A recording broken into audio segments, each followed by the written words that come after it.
Hey everyone, Natascha Tello. Welcome to the L5L Midweek Industry Update. Today I have with me Adrian Lindemann. Adrian, what's up? Hey, Nat. So yeah, we're excited. First one of these, right? And so my name is Adrian, your broker support for the 5 offices. And my role here at L5L is basically to help you navigate your contracts, issues that come up, and basically help keep you out of trouble. But ultimately, the idea is to make sure that you get your contract successfully to closing. Yeah, absolutely. And as you most of you actually know, I am your operating partner, and my goal is really to help the entire organization move forward and continue to bring you guys what's happening in the industry, what's new, keep you ahead of your competition, and that you're always one step ahead of the market so that you could serve your clients and customers at the highest level possible. And we're going to be doing these weekly updates for you. Once a week, we'll be posting an industry update. We'll let you know exactly what's happening. We'll always take a look at the micro market, and then we'll bring to you the latest hot topic of what's going on. So today I have Adrian with me because after we take a look at the week stats, we're going to talk about all the contract changes we got coming up. And boy, do we have a bunch of them, right, Adrian? Right? Excellent. We get to talk contracts. My favorite. There we go. All right. But first, before we get to contracts, let's just take a quick look, take a quick peek at what's actually going on with the, hold on, let's see, now you fell off my screen again. This Zoom is interesting sometimes. That's all I can tell you guys. All right, let's go share this. Hang on a second here, bear with me while I pull it up because it was not saved to my desktop. All right, now I can do it. You know, you think by now we'd have this down packed. I've only been doing this like 18 months, right? I hear you. Sometimes I'm sitting at a different computer, and that makes all the difference in the world. All right, as soon as my screen will cooperate with me, we'll be able to move this along. All right, now y'all should be able to see it. All right, so what we have here is just a quick snapshot of the last 7 days, and this is for both Broward and Miami-Dade. And what we're going to be doing is every week we'll talk about exactly what's been going on in that last week. And, you know, once a quarter, we'll talk some of the bigger stats. So just kind of want to give you guys a heads up on the coming soon opportunity. So we've got 11 properties that are showing up and coming soon. If you are currently trying to locate a property for a buyer and you have been unsuccessful at finding something, go ahead and look at the coming soon. Take a look at that category. That will give you an idea. You might find something in the area that your buyer may be looking to purchase, you know, and kind of get you to the head of the pack.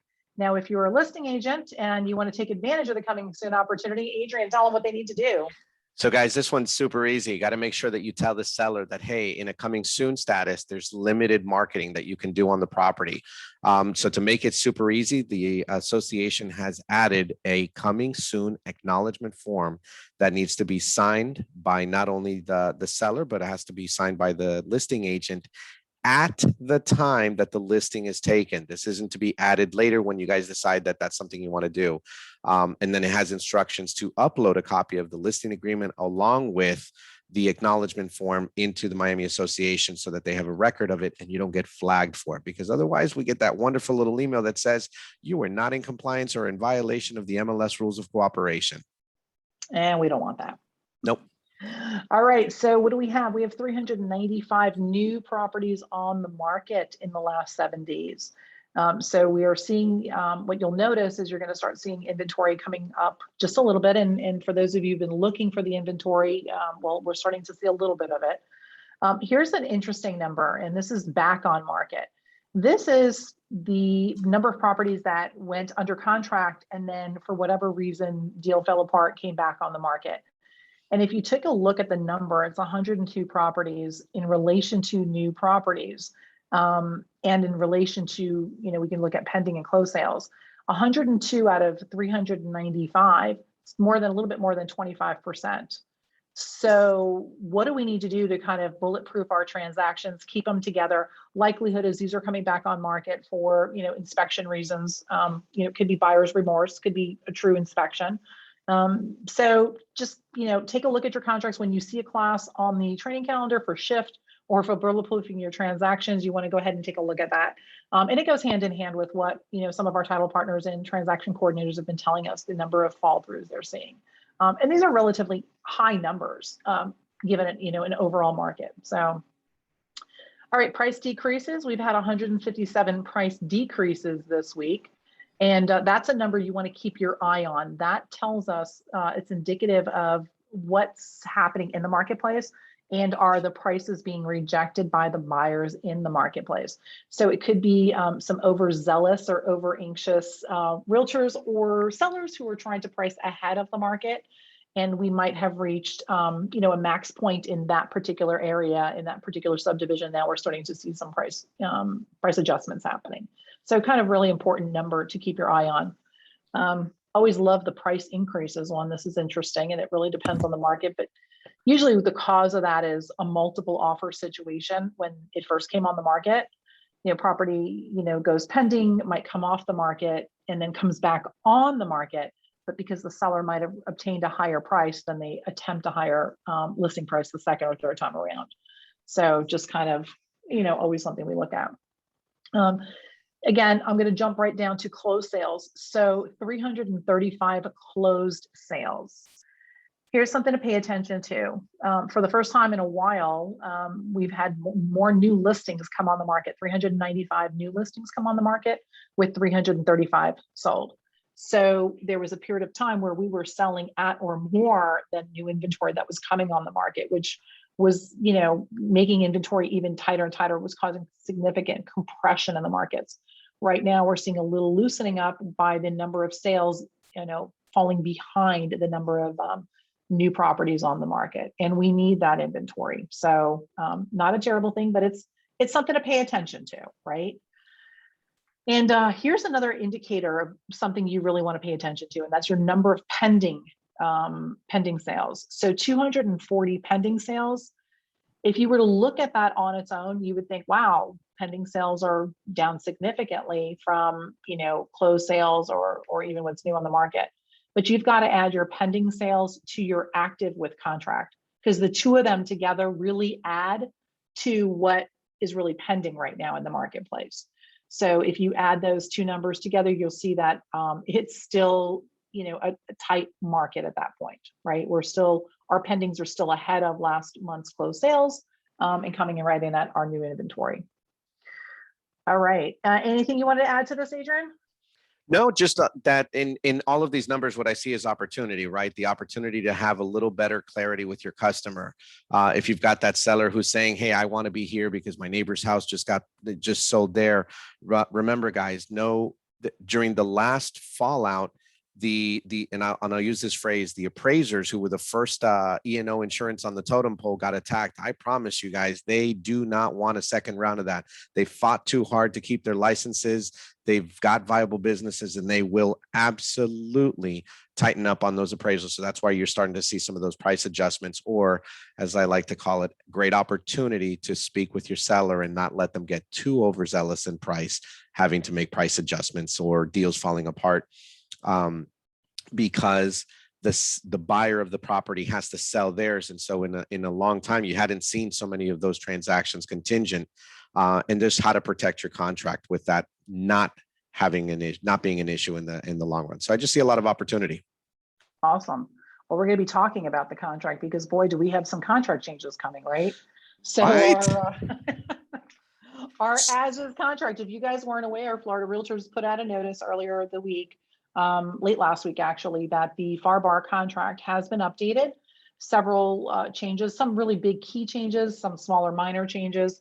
And this goes into effect right in front of us, Adrian, right? November. Yep, November 1, guys. So we are going to go through the highlights. Adrian's going to walk us through the big changes in the contract that we need to be aware of. So I'm going to go ahead and share my screen again here. So while Natascha gets that ready, here's what I want to offer you guys is that while you're following along on this is that opportunity. If you can, go ahead and pause the video very quickly. Go get yourself your copy of the contract, put it in front of you so that you can follow along. And more importantly, it makes sense, right? It's not just an opportunity here as talk, as I know you guys want to. I'm kidding, of course. All right, so let's take a quick look here. Paragraph 1, right off the bat. specifically addressing the property description. So I can't tell you how often I got that phone call that said, hey, the sellers took the Nest thermostat, the Ring doorbell, or left a bunch of holes in the wall when they took off the TVs and the wall mounts. What I like that the contract did finally is that they addressed it. So it includes his personal property, the thermostat, the doorbells, the TV wall mounts, mailbox keys. So anyways, that's part of the language that's in there now. My point is very simple, guys. Make sure that if the seller has any intention of removing those, two conversations, right? Hey, Mr. and Mrs. Seller, the house has that, that's got to stay. Great opportunity to just address it. Or if they insist, hell no, that's going with me, we've got to make sure that we have that language added to the contract, omitting that item from the buyer's purchase. So, yep, we would put that right here in E and exclude that from the purchase. Otherwise, someone's going to be buying them a new doorbell or thermostat. yeah, And right. so we don't want it to be used. So we want to make sure you guys got this. I think just one more thing, Adrian, I would add there is they added a term. It used to say basically storm panels or hurricane panels. Now it says and hardware. And there have been closings and incidents that have happened when sellers or the properties, let's say, have the panel shutters that no one notices that the little wing nuts or little screws are missing until a storm comes in. And so now be very cognizant of that. If the seller's got to remember to leave the hardware. So Great point. heads up on that. Great point.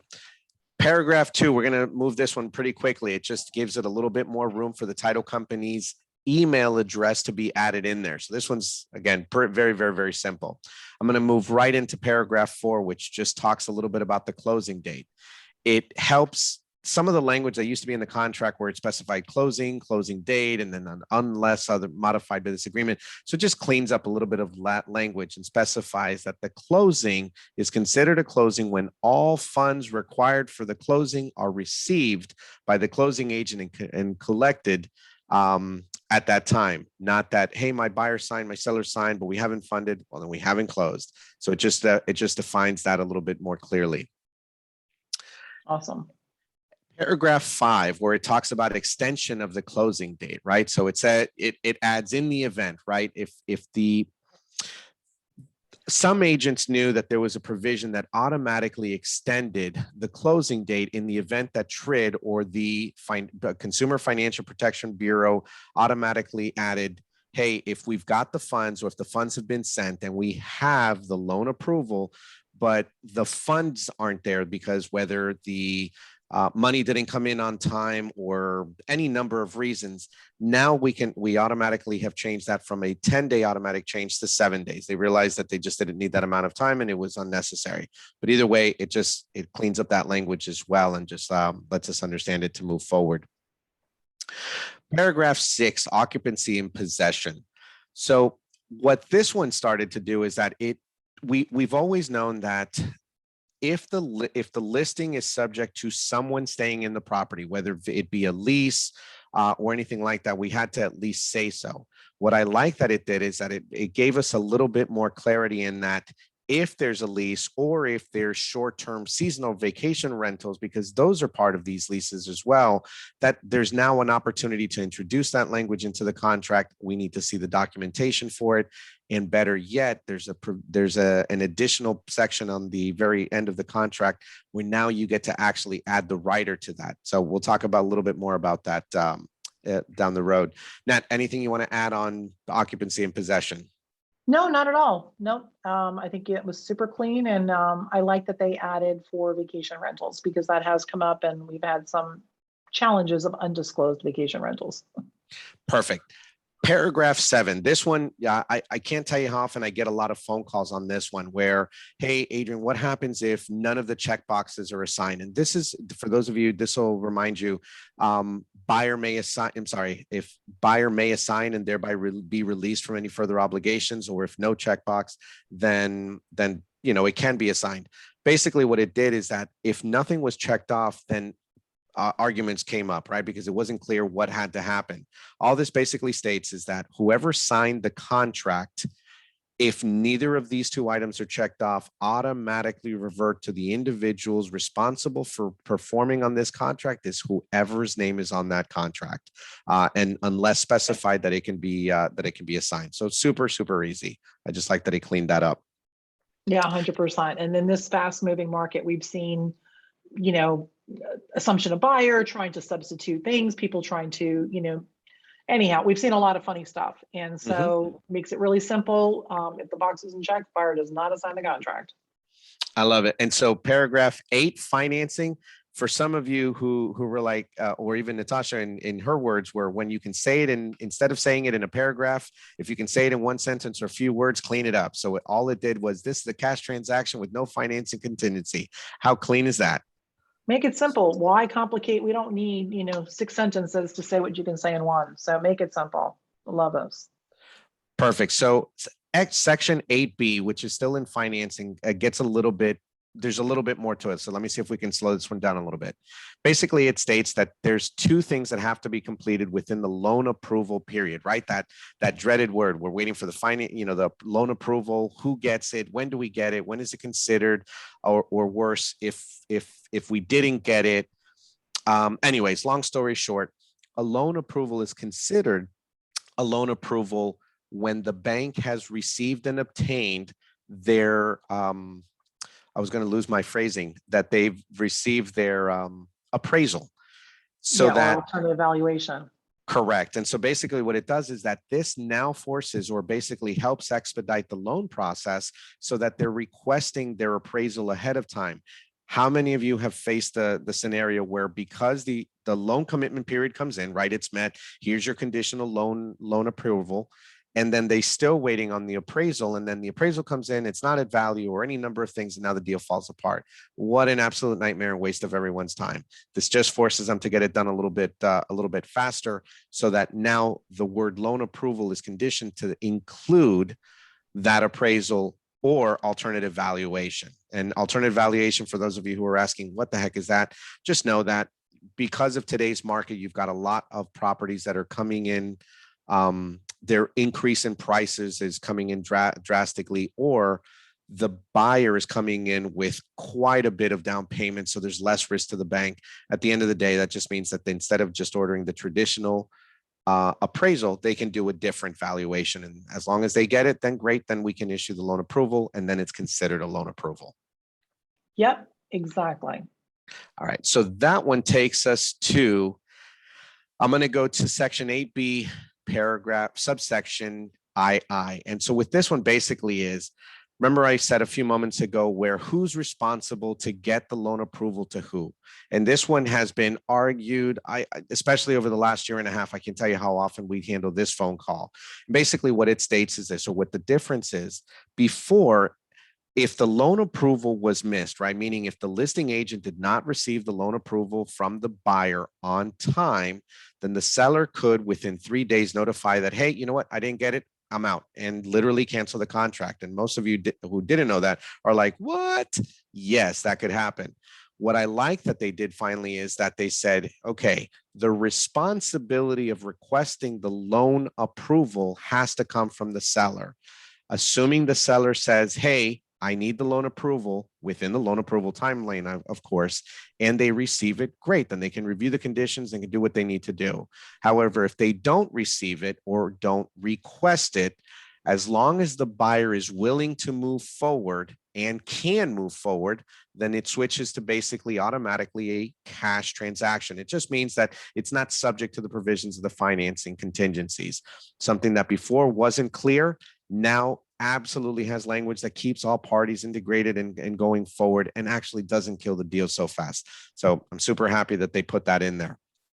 And Adrian, that was an absolute mouthful. And I'm really hoping that our agents come to contract class to make sure they're clear on that paragraph. That's one of those phrases when I like saying, hey, Nat, I know that made sense in my head, but if you need clarity, I'm happy to give it to you, and it'll take a little bit more time. So that's perfect. Awesome.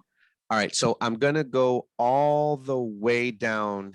Give me a second to,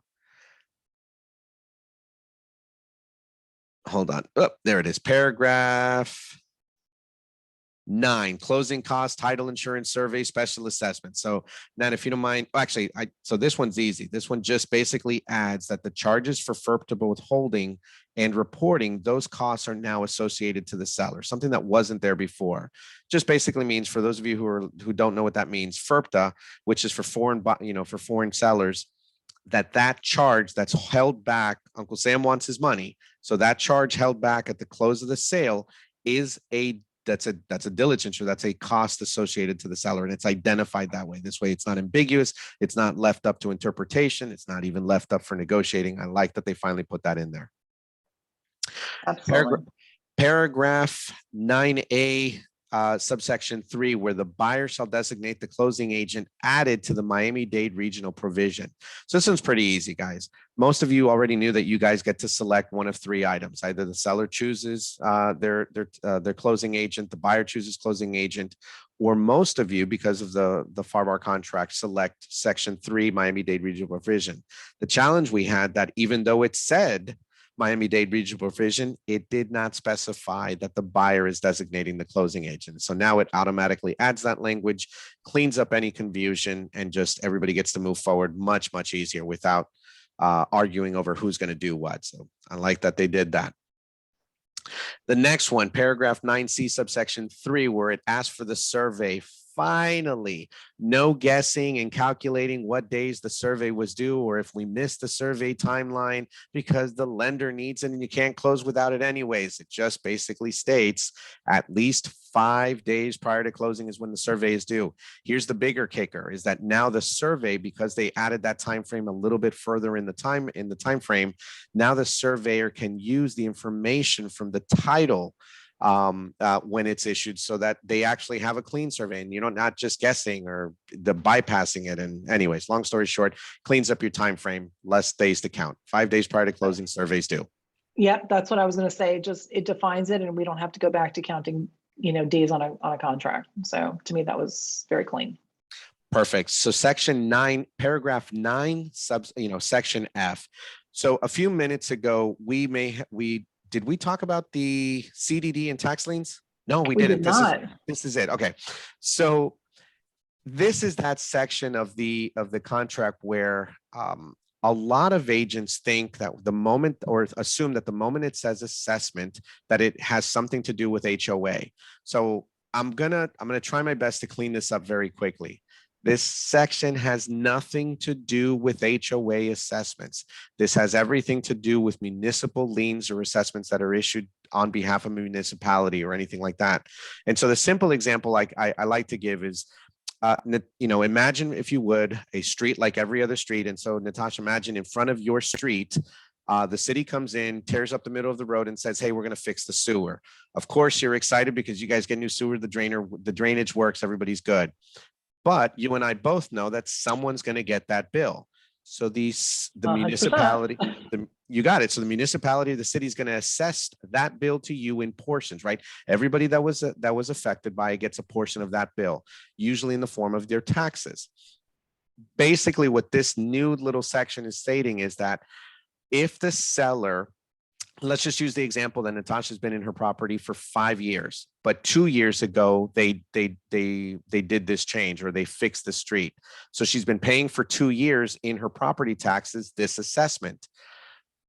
Agents would sit there and check off that the seller will pay it all at closing. The challenge that showed up is that some of these municipalities did not have a way of collecting those funds up front, and now everybody's up in hands because they don't know how to handle it, and we have a problem at closing.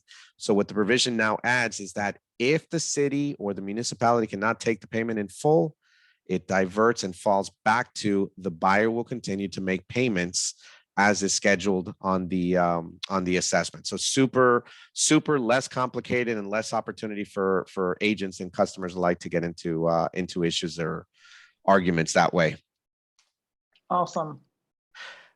Perfect. So now we're on paragraph 10. So paragraph 10, Nat, this was where I had asked you for a little bit of help.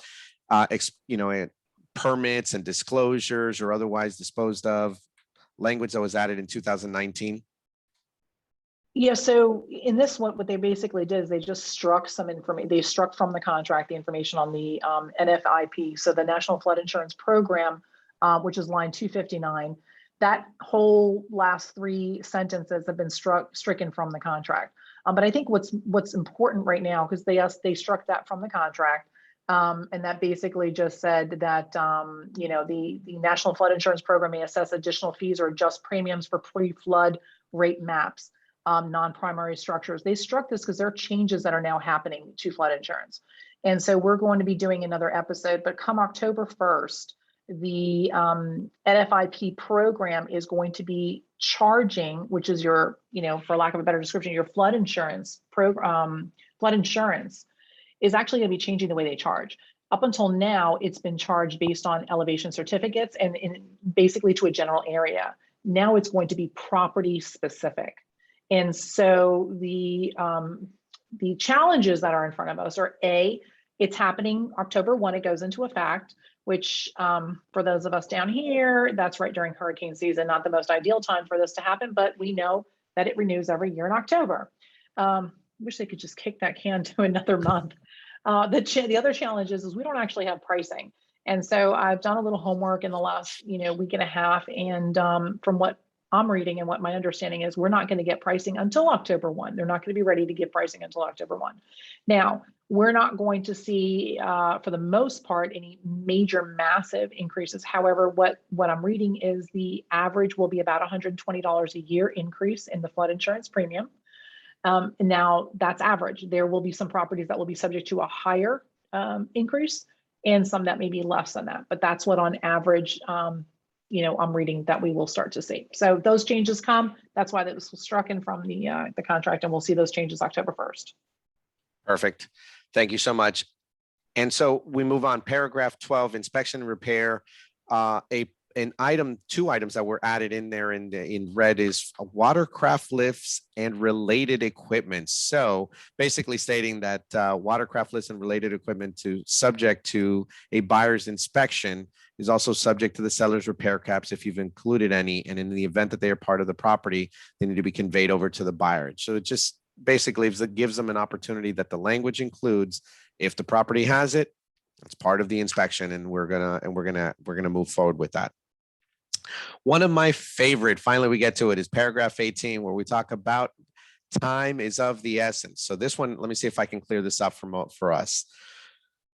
Most agents understood that on the as-is contract, it's every single day count, right? Monday, Tuesday, Wednesday, Thursday, Friday, Saturday. It doesn't matter if it's due, that's the day, and it counts as the day. The challenge we had is that what happens if that's something that's due, if any contingency is due or something is due to be turned in on the day, let's say it's a Saturday, a Sunday, or a nationally recognized public legal holiday, then the call that I would get was, hey, Adrian, well, it says 5 o'clock on the following business day. And so there was a lot of, let's call it what it is, a lot of animosity sometimes and arguments as to what did that really mean. I love that they finally got rid of the 5 o'clock time frame, because if every part of the contract expected 11:59 p.m. as the day or the end of day, they got rid of it, and it involves 11:59 p.m. on the following day if anything is due. So just understand that if a contingency is due, if a contingency due is down on that Saturday, on Monday by 11:59, that item will revert back to that following business day. So I'd just like that they cleaned it. Awesome. Next change is our force majeure. Wish we would have had this a year and a half ago. It would have solved some things. All right, Adrian, tell us what's changed here.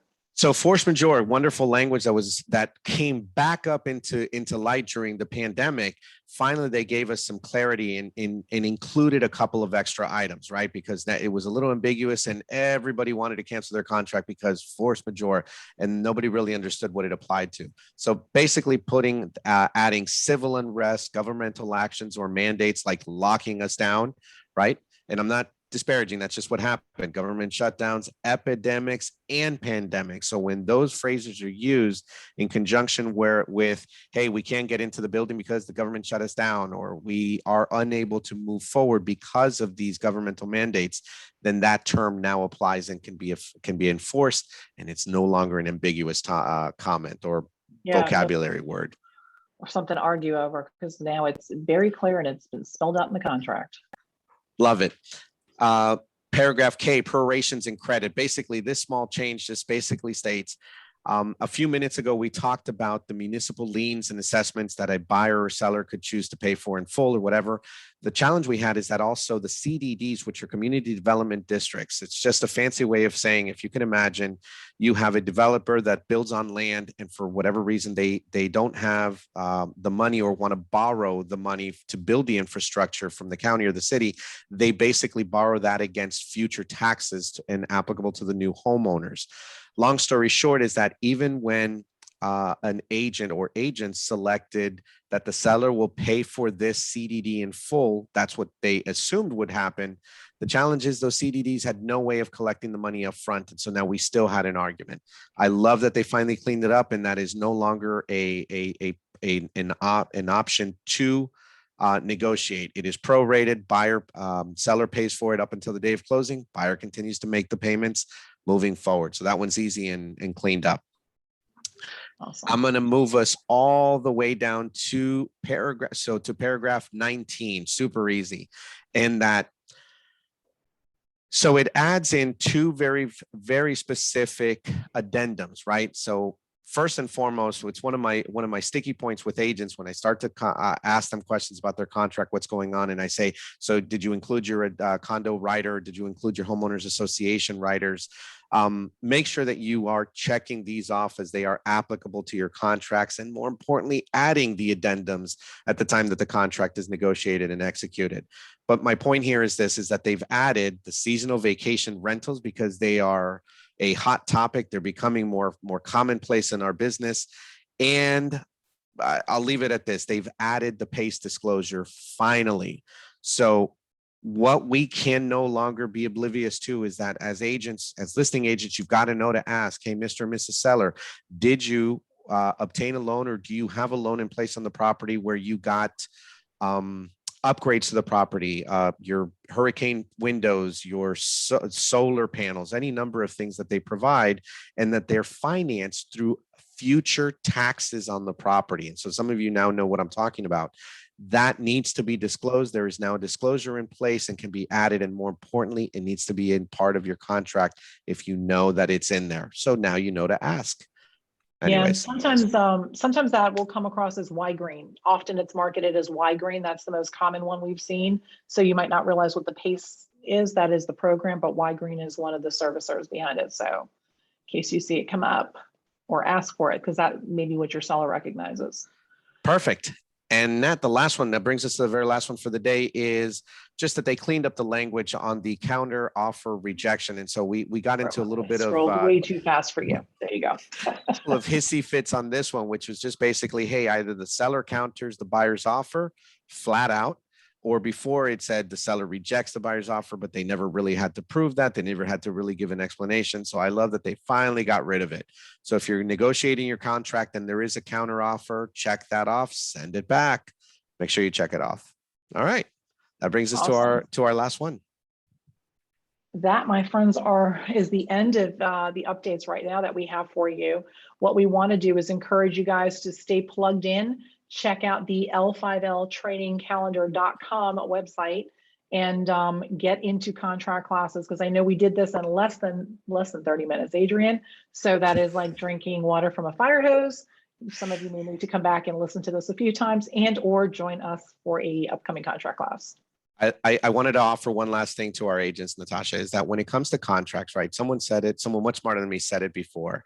Get as much perspective while you're in the most of your learning phase, because once you start getting busy in real estate, you start to put the learning portions aside. Get as much perspective. Come to our classes, come to mine, come to the boards.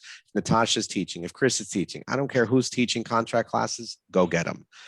Because the more ammunition you have to be able to defend your positions in contracts, the better you got, the better of an agent you'll be, and the more successful the more success you'll have. Absolutely. And I'm going to say that when it comes to the contracts, make sure you come to every update, because when these contracts change and our busiest agents may not catch it, and you don't want to find yourself in a situation or a pickle with your client or customer. You'd rather know about it before it actually comes up with a live person. We don't want to be practicing on our live customers out there. All right, guys. Well, thanks so much for joining us on this episode. We will see you all next week, and we'll be talking about the next hot topic, but you got to tune in to find out. Bye, Love it. guys. Be Have a great safe. week. Be safe, Bye. everyone.